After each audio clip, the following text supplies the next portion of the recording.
Capítulo 3. El guardián del libro. Levántate, oh afortunado extranjero, has alcanzado tu meta. Muerto de sed y retorciéndome bajo los rayos de un sol abrasador, entreabrí los ojos y me encontré tendido en el suelo. Percibí la oscura silueta de un hombre que estaba inclinado sobre mí, mientras humedecía delicadamente mis labios con agua y lavaba cuidadosamente mis heridas. Su cuerpo era recio, sus facciones rudas, su barba y sus cejas hirsutas, su mirada profunda y aguzada, y su edad muy difícil de determinar. No obstante, su contacto era suave y reconfortante. Con su ayuda pude sentarme y le pregunté con voz tan débil que apenas llegaba a mis oídos: ¿Dónde estoy? En el pico del altar. ¿Y la gruta? Detrás de ti. ¿Y el abismo negro? Frente a ti. Fue inmenso mi asombro cuando miré y vi la gruta detrás de mí. Frente a mí, el abismo negro como una inmensa boca abierta. Me encontraba tendido al borde del precipicio y entonces le pedí al hombre que me llevase al interior de la gruta, lo que hizo con la mejor voluntad. ¿Quién me sacó del abismo? El que te guió hasta aquí debe haberte sacado del abismo. ¿Quién es él? El mismo que ató mi lengua y me retuvo prisionero en este pico durante 150 años. Entonces, ¿eres tú el abad encadenado? Sí, yo soy. Pero tú puedes hablar y él es mudo. Tú desataste mi lengua. Él evita la compañía de los hombres, mientras que tú no pareces tener miedo de mí. Evito a todos los hombres excepto a ti. Nunca hasta hoy viste mi rostro. ¿Por qué evitas a todos los hombres menos a mí? Durante 150 años, sin faltar ni un solo día, en todas las estaciones del año y con cualquier tiempo, mis ojos pecadores han escudriñado entre los peñascos de la escarpada, buscando un hombre que subiese a la montaña y que llegase hasta aquí, como tú has llegado, sin cayado, desnudo y sin provisiones. Muchos han intentado subir por la escarpada, pero jamás llegaron. Muchos llegaron por otros caminos, pero no venían sin cayado, desnudos y sin provisiones. Durante todo el día de ayer estuve observando tu ascensión. Por la noche dejé que durmieses en la gruta, pero al amanecer vine aquí y te encontré desvanecido y sin aliento. Mas tenía la certeza de que volverías a la vida, y aquí estás, más vivo que yo. Tú moriste para vivir, yo vivo para morir. Gloria sea dada a su nombre. Todo sucedió según sus promesas, todo fue según tenía que ser. No tengo la menor duda de que tú eres el escogido. ¿Quién?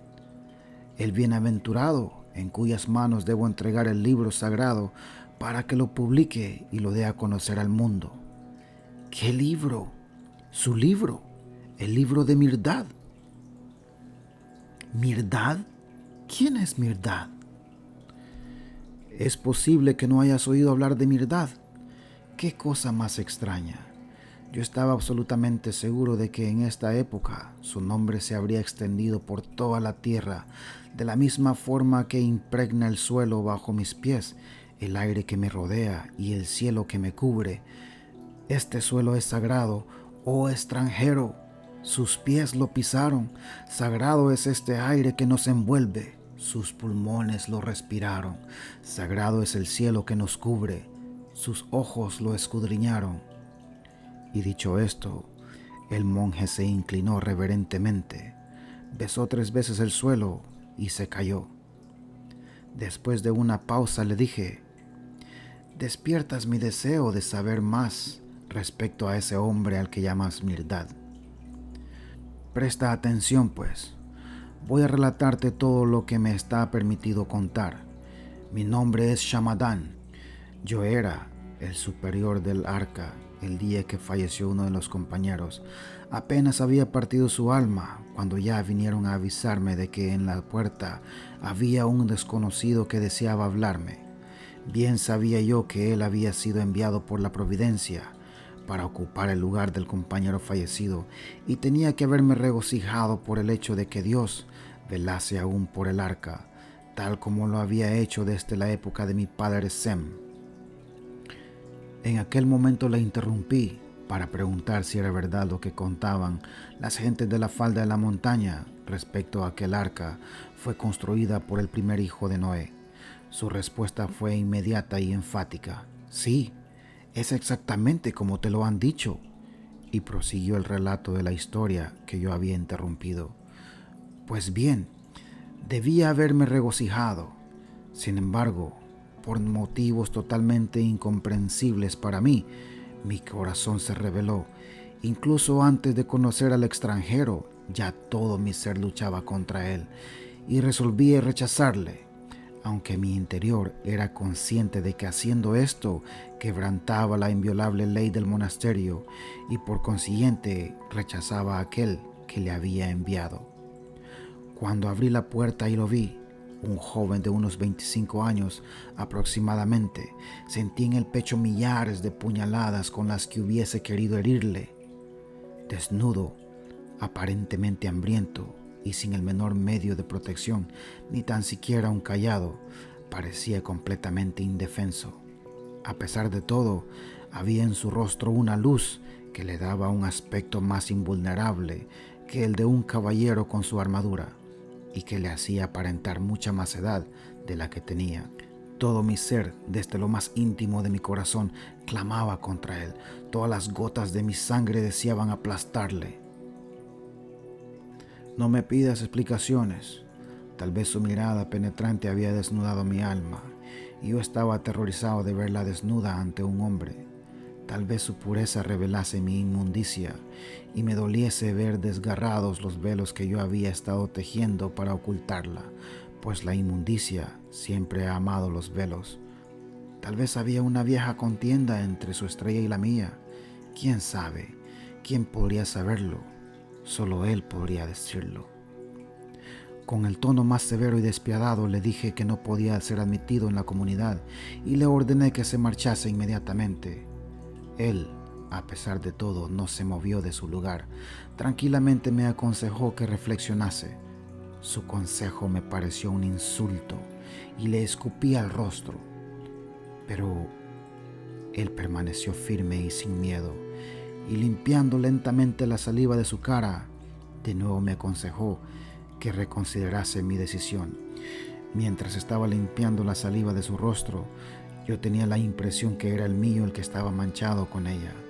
Me sentía derrotado y en lo más íntimo de mi ser admitía que la lucha era desigual, que él era más fuerte. Como sucede siempre que el orgullo es derrotado, el mío se negó a ceder y luchó hasta que se vio caído y pisoteado en el polvo de la tierra. Estaba casi dispuesto a acceder al ruego de aquel hombre, pero primero deseaba verle humillado. Sin embargo, él no se humillaba de ningún modo. Inesperadamente pidió alimento y ropas, y con ello revivieron mis esperanzas. Juzgué que con el hambre y el frío combatiendo a mi favor podría ganar la batalla.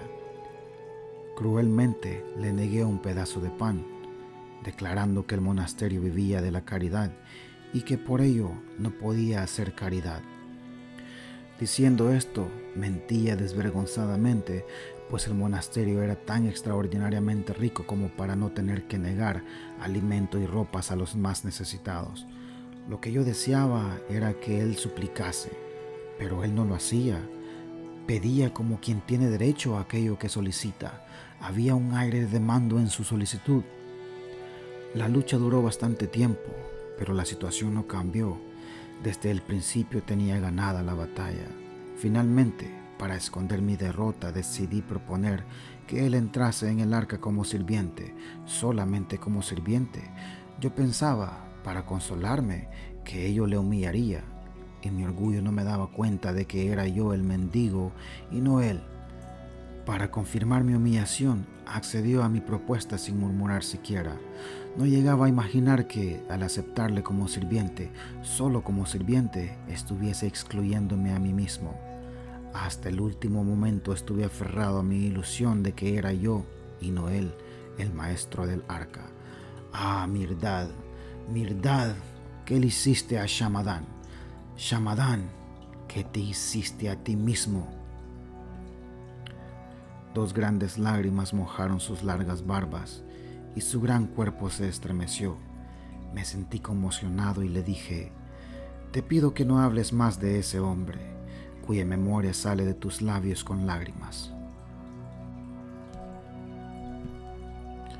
No te conmuevas, bendito mensajero. Es el orgullo del abad de antaño el que todavía destila estas lágrimas de hiel. Es la autoridad de la letra la que rechina los dientes contra la autoridad del espíritu. Deja que llore el orgullo, llora su muerte. Deja que rechinen los dientes de la autoridad. Es la última vez que lo hacen.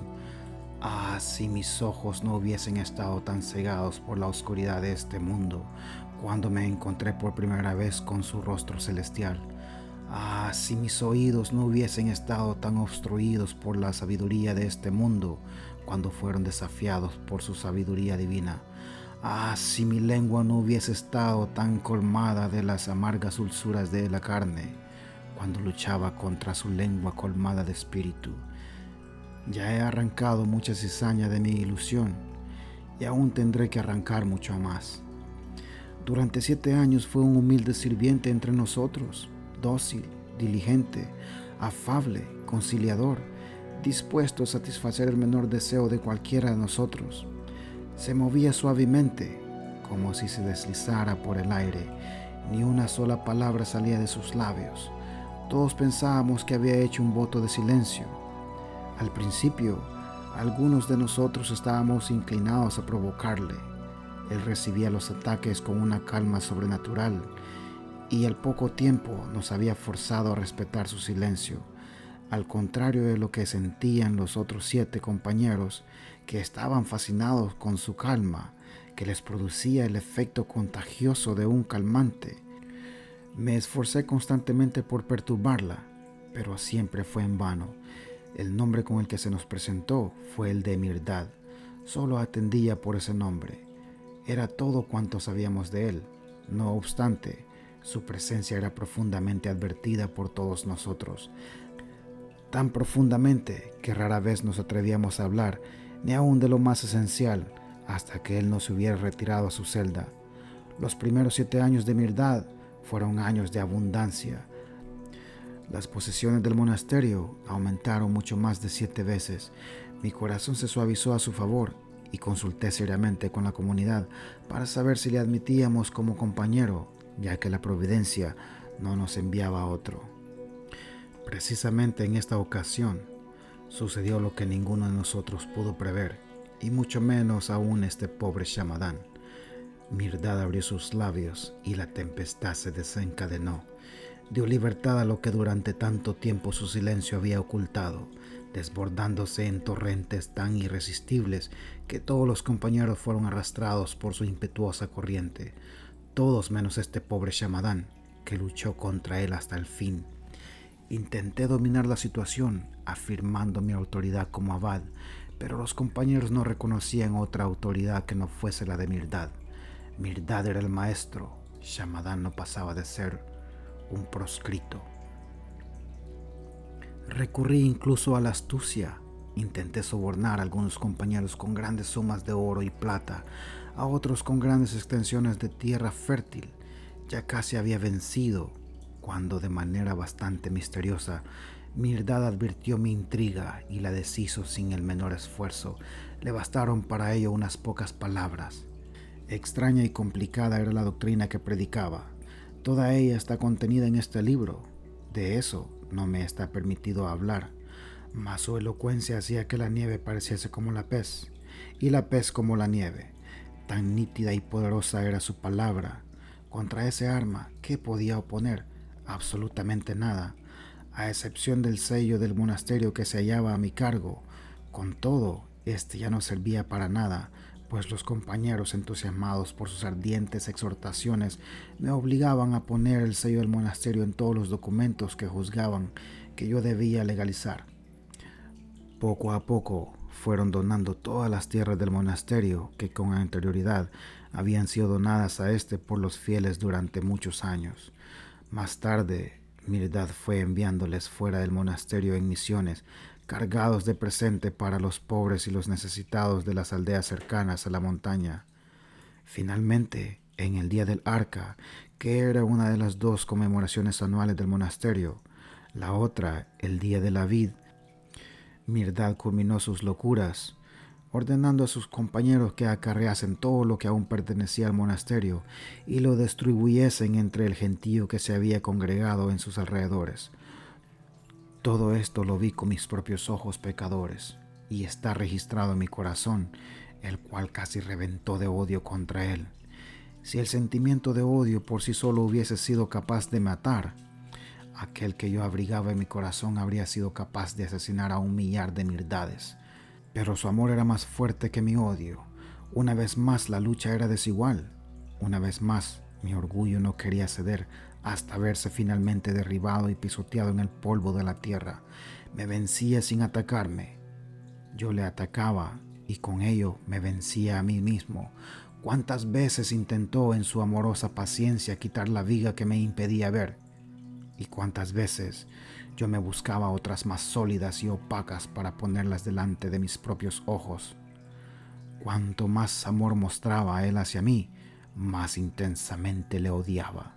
Éramos como 2 soldados en el campo de batalla, Mirdad y yo, pero él solo era como una legión. Yo luchaba en solitario contra todos. Si hubiese tenido el apoyo de los demás compañeros, tal vez al final hubiese sido el vencedor y le habría arrancado el corazón con los dientes. Pero mis compañeros luchaban a su lado contra mí. Traidores. Mirdad, Mirdad, bien te vengaste. Más lágrimas, esta vez acompañadas de sollozos, y una larga pausa tras la cual el abad se inclinó de nuevo, besando 3 veces el suelo, y dijo: Mirdad, Mirdad, mi conquistador, mi señor, mi esperanza, mi castigo y mi recompensa. Perdona la amargura de Shamadán. La cabeza de una cobra conserva su veneno, incluso después de haberla separado de su cuerpo. Mas, felizmente ya no puede morder. Shamadán ya no tiene dientes agudos ni veneno. Susténtale con tu amor hasta el día en que le sea posible destilar miel de su boca, tal como destilaba de la tuya. Esto fue lo que tú me prometiste. Hoy le liberaste de su primera prisión. No le dejes padecer mucho tiempo en la segunda. Como si hubiese leído en mi mente la pregunta de cuáles eran las prisiones a las cuales se refería, el abad suspirando explicó con una voz tan melodiosa y cambiada que podría jurar que era de otra persona. Aquel día él nos convocó a todos dentro de la gruta, donde con frecuencia instruía a los 7. El sol iba a ponerse. El viento del este había traído una neblina cerrada que henchía las gargantas pedregosas de la montaña, y como si fuese un manto místico se esparcía por toda la tierra, desde la cima hasta el mar. Se elevaba hasta la mitad de esta montaña que parecía así haberse transformado en un litoral. En el oeste habían nubes negras y amenazadoras que oscurecían totalmente el sol. El maestro, conmovido pero dominando sin embargo su emoción, abrazó a cada uno de los 7 por separado, diciendo al abrazar al último: Muchos años habéis vivido en estas alturas. Hoy tendréis que descender al abismo. Si no subís descendiendo y no aproximáis el valle a la cumbre, sus alturas os volverían dementes y la profundidad os cegaría. Después, volviéndose hacia mí, me miró tierna y prolongadamente a los ojos y me dijo: En cuanto a ti, Shamadán, tu hora todavía no ha llegado. Tendrás que esperar mi regreso a este pico, y mientras esperas, serás el guardián de mi libro que está encerrado en un cofre de hierro bajo el altar. Cuida de que nadie lo toque, ni siquiera tus manos deben tocarlo. A su debido tiempo enviaré a un mensajero para que se lo lleve, lo edite y lo ofrezca al mundo. Estas son las señales por las que le reconocerás. Subirá a la cumbre por la escarpada rocosa, Iniciará su viaje completamente vestido, llevando consigo un bastón y 7 panes. Mas le encontrarás ante esta gruta, sin cayado, sin provisiones, desnudo y sin aliento. Hasta que él llegue, tu lengua y tus labios permanecerán sellados y evitarás la compañía de las personas. Solo cuando le veas serás liberado de la prisión del silencio. Después de que le hayas entregado el libro, serás convertido en piedra, la cual guardará la entrada de esta gruta hasta que yo vuelva. De esa prisión solo yo te podré liberar. Si juzgases la espera demasiado larga, más larga se volverá. Si la juzgases corta, más corta se volverá. Cree y ten paciencia. Dicho esto, también me abrazó a mí, y después volviéndose hacia los 7 hizo una señal con la mano y dijo: «Compañeros, seguidme». Caminaba delante de ellos al descender la escarpada, con su noble cabeza erguida, su serena mirada penetrando la lejanía y sus santos pies apenas tocando el suelo. Cuando llegaron a la orilla de la niebla, el sol surgió en la extremidad inferior de la nube negra que se mantenía sobre el mar, formando un pasaje abovedado en el cielo, iluminado por una luz demasiado maravillosa para poder ser descrita por palabras humanas, excesivamente resplandeciente para los ojos humanos. Y me pareció que el maestro y los 7 compañeros se habían desligado de la montaña y caminaban por la niebla, por el camino abovedado hacia el interior del sol. Ay, cómo me dolía que me dejasen solo, tan solo, como alguien que estuviese extenuado por los pesados trabajos de una larga jornada. Shamadan súbitamente relajó los músculos y quedó en silencio, dejando caer la cabeza y cerrando los ojos. Su pecho jadeaba desacompasadamente. Mientras yo meditaba, buscando palabras de consuelo, levantó la cabeza y me dijo: «Tú eres un elegido por fortuna. Perdona a un hombre desgraciado. He hablado mucho, tal vez demasiado. No podía ser de otro modo. ¿Podría alguien cuya lengua hubiese estado opresa durante 150 años romper el silencio simplemente con un sí o un no? ¿Puedes, Shamadan, ser Mirdad? ¿Me permites que te haga una pregunta, hermano Shamadan? ¿Cuánta bondad hay en ti al llamarme hermano? Nadie me dio ese tratamiento desde que murió mi único hermano hace de esto muchos años. ¿Cuál es tu pregunta? Puesto que Mirdad es un maestro tan grande, es sorprendente que hasta hoy el mundo no haya oído hablar de él, ni de sus 7 compañeros. ¿Cómo es posible esto? Tal vez espere que llegue su hora. Tal vez esté enseñando bajo otro nombre. De una cosa estoy seguro: Mirdad cambiará en el mundo, al igual que cambió el arca. Quizás haya muerto hace mucho tiempo. ¿Mirdad? No. Él es más poderoso que la muerte. ¿Quieres decir que él destruirá el mundo de la misma manera que destruyó el arca? No. 1 y 1000 veces no. Él liberará el mundo como liberó el arca. Y entonces reavivará la llama eterna que los hombres como yo han ocultado bajo muchas formas de ilusión, quejándose ahora de las tinieblas en que se encuentra. Él reconstruirá en los hombres aquello que los hombres han destruido en sí mismos. El libro estará pronto en tus manos. Leyéndolo verás la luz. No me puedo demorar más. Espera aquí hasta que yo vuelva. No debes venir conmigo». Se levantó y se fue apresuradamente, dejándome bastante perplejo e impaciente. También yo me levanté y salí, pero no fui más allá del borde del abismo. Las magníficas líneas y colores de la escena que se desarrollaba ante mis ojos embargaban de tal modo mi alma que, por un momento, me sentí como disuelto y esparcido en gotas imperceptibles, por encima y en el interior de todas las cosas, sobre el lejano mar, en calma y cubierto por una neblina nacarada, sobre las colinas, unas inclinadas y otras erectas, pero siempre elevándose en rápida sucesión, desde la playa hasta la cúspide de los áridos peñascos. sobre las apacibles aldeas situadas en las colinas enmarcadas por el verdor de la tierra, sobre los verdes valles al pie de las colinas que apagan su sed con el corazón líquido que desciende de las montañas y están salpicados de hombres que cultivan la tierra y de animales que pastan. Dentro de las gargantas y hondonadas de las montañas, cicatrices vivas del combate liberado contra el tiempo. En la brisa suave, en el azul del cielo y en la tierra grisácea de allá abajo. Solamente cuando mi mirada descansó de su viaje, volviendo a posarse sobre la escarpada, recordé al abad y a su avergonzada narración sobre sí mismo, a Mirdad y al libro. Quedé maravillado pensando en la poderosa mano invisible que me había impulsado a la búsqueda de una cosa para conducirme a otra.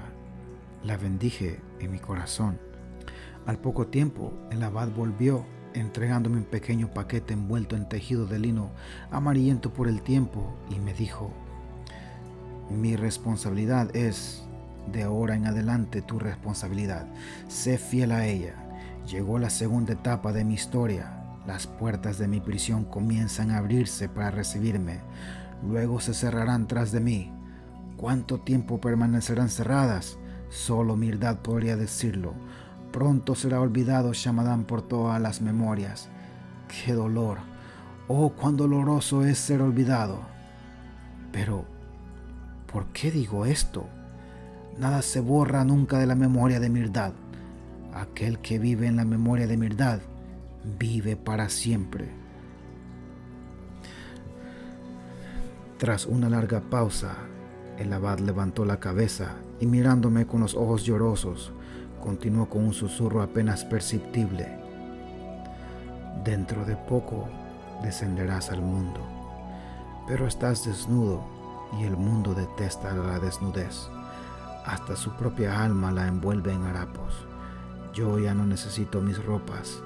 Entraré en la gruta y me despojaré de ellas, con el fin de que puedas cubrir tu desnudez. Aunque las ropas de Shamadán solo se ajustan a Shamadán, espero que no sean un estorbo para ti.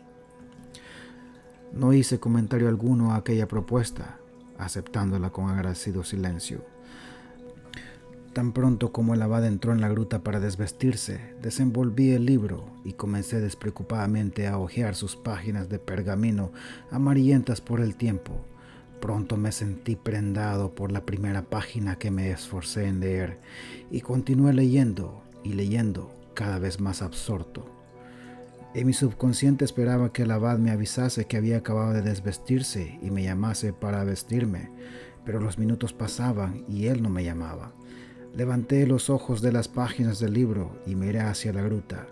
Vi en el medio de ella las ropas del abad amontonadas, pero él no lo veía. Le llamé varias veces, cada vez más fuerte. No obtuve respuesta, lo que me alarmó y me dejó confundido. La gruta no tenía ninguna otra salida, sino aquella frente a la que yo estaba. Por ahí el abad no había salido, de esto no tenía la menor duda. Sería un fantasma, mas yo había tocado su carne y sus huesos con mi propia carne y mis propios huesos. Además, allí estaba el libro en mis manos y sus ropas dentro de la gruta. ¿Estaría acaso bajo ellas? Entré y las levanté una a una, pensando en lo ridículo de mi idea. Un montón de ropa mucho mayor que aquel no hubiese bastado para ocultar su voluminoso cuerpo. ¿Habría conseguido de algún modo salir de la gruta, cayendo al abismo negro?